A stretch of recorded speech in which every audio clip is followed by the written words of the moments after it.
Po, aty ku interesi i saj personal, do thotë, është në agjendë, atëra e shndrohet edhe në interes shtetëror. Atë kështu pak a shumë e justifikoj, shprehu edhe njerë obsesionin e saj me pozitën e presidentes dhe e njëjta ditë do duhet mbante një lloj fjalimi krejt tjetër. Për shembull? Për shembull do thotë të ishte pak më modeste dhe ta pranonte që bashkimi i saj me Lidhjen Demokratike të Kosovës nuk i ka krijuar kurfar profiti këtij subjekti politik në kuptimin elektoral. Tjetër është më pastaj përpjekja e Lumir Abdigjiku, siç tham më herët, që rënien ata në klasën e 5, po, 13 dhe 18 që dallon. Ju referua numrit të mandateve që pritet të ketë LDK.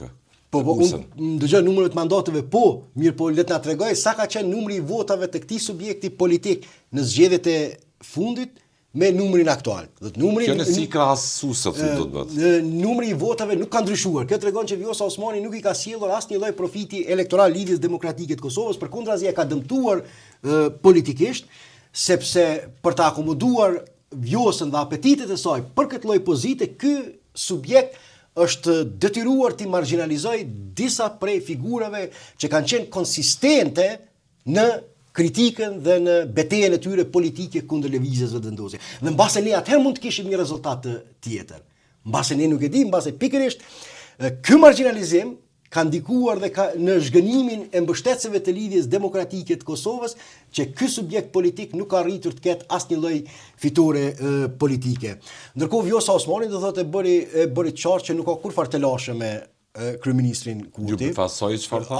Ishte pak befasuese, por ju e pritshme, sepse të paktën kam pritur që LVV nuk ka arsye ta refuzoj emrin tim si presidente tashetutje.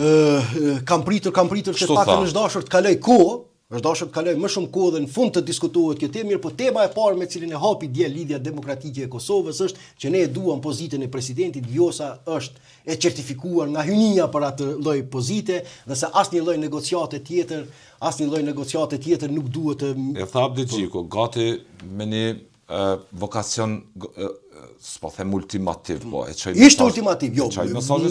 Ishte ultimativ. LDK bën kompromis vetëm për formim të institucioneve, rrjedhimisht për temën e presidentit që kanë kandidatë zonë Osmani, ose ata provokojnë zgjedhje. Për mua ishte befasuese, do thotë e para, sikur duhej të kishte një lloj ultimatumi të tillë, po e marrim që le të ketë një ultimatum të tillë, atëherë ne e dim çfarë është sistemi në Kosovë, ku pushtetin kryesor e ka, qeveria e ka, atëherë Lumir Abdigjiku do duhej thoshte që ne nuk bëjmë asnjë lloj kompromisi politik pa pozitën e kryeministit që takon të Lidhjes Demokratike të Kosovës. Se nëpërmjet kësaj pozite ti mund të intervenosh në shoqëri dhe të realizosh programin tënd politik. A mund ta quajmë si sakrificë këtë? Për çka? Nëse nuk quhet sakrificë, po e parodizoj pak. Jo, nuk di si ta quaj, kjo vetë shpjegim racional politik nuk ka. Do të thotë nuk ka shpjegim racional politik. Sakrifikon pozicionin kryesor që menaxhon buxhetin, qeverisjen për mbrana, me nuk bëjmë kompromis, prapë po them, me nuk bëjmë kompromis. Me kushdo që është interesuar të bëjë marrëveshje politike me Lidhjen Demokratike të Kosovës, atëherë në bazë të sistemit ton politik, kërkesa ultimative e zotit Abdigjiku do duhet të ishte që LDK-ja nuk bën kompromis me pozitën e kryeministrit, sepse ajo është pozita që LDK-ja dëshmon vetën në administrim dhe në qeverisje. Jo me një pozitë simbolike. E vetë kuptueshme duket që është pozita e kryeministrit që i takon partisë. Dëgjoj, unë po them me që përdori këtë gjumë në koherencë me natyrën e sistemit ton politik, kjo do të ishte më racionale se sa ultimatumi i tij vetëm për të akomoduar Vjosa Osmani në institucionin e presidentit. Kjo ishte ultimatum. Ai dha alibi zotit Kurti. Absolutisht. Zoti Abdigjiku duke dalë me këtë deklaratë që dëgjoj, absolutisht. Dribloj mbase më shumë. Po, tash duhet në terren, s'po them të panjohur. Këtu absolutisht pajtuam, këtu do të thotë mund ta përdor zoti Kurti, do sepse Lidhja Demokratike e Kosovës po tenton të hyjë në negociata me një temë të mbyllur. Sipas saj pozita e presidentit është e mbyllur. Kjo i takon vetëm Lidhjes Demokratike të Kosovës dhe ne mund të bisedojmë me çështje tjera. Këto me automatizëm do të përjashton mundësinë e negociatave të hapura me partnerin eventual politik, me cilin ultimative, do thotë, me cilin e kindo mendjen për ta ndarë pushtetin.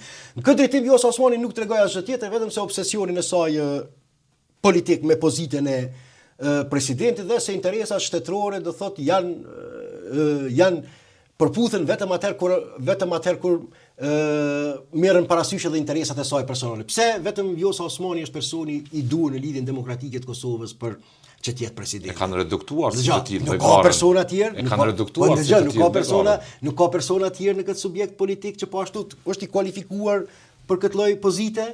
Po.